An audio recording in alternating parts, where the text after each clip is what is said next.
HRVP. I think what is very important, and it's our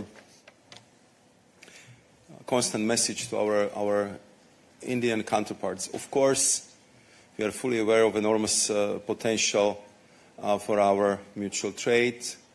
Of course, we saw all very impressive projections how the Indian market and Indian economy would grow. And I was making a different public events in New Delhi last week. The huge accent on the fact that we are the biggest trading partner for India, that thanks to the European company, there is 8 million people employed in India. And if we would have the free trade agreement, that this was clearly grow. So the potential is clearly there. But what is, I think, very, very important, and that was the message when we've been leaving the New Delhi, what we need is commercially meaningful, fair agreement.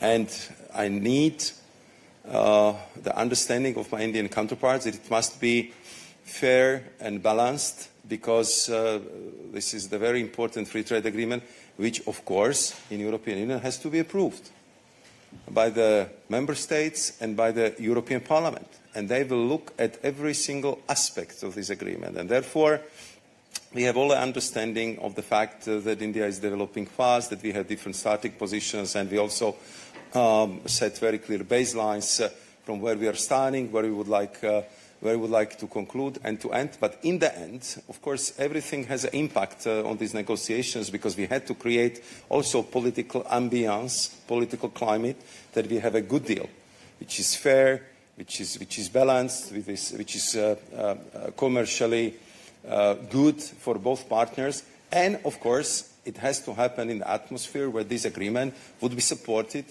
by the member states and by the European Parliament. But the discussion which we have today, and I would like to thank High Representative Vice President for presenting our relationship with India from all aspects, because it's about strategic choices. And clearly, India is a strategic partner from any angle you would look at it. If you look at it from the geopolitics, if you look at it from the geoeconomics, if you look at it from the potential point of view, if you look at it from in which region India finds herself, and also the history and potential future of our cooperation. So from this aspect, the decision also by the college was that today we will have a thorough discussion.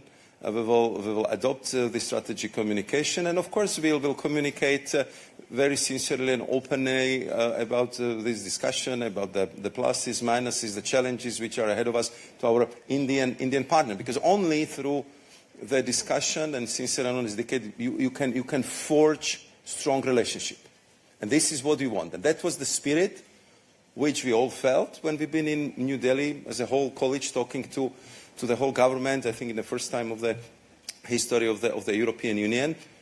That was the place where the India for Strategic Partnership was created, and that was the moment when the... If you like the video, do like, comment, share and subscribe.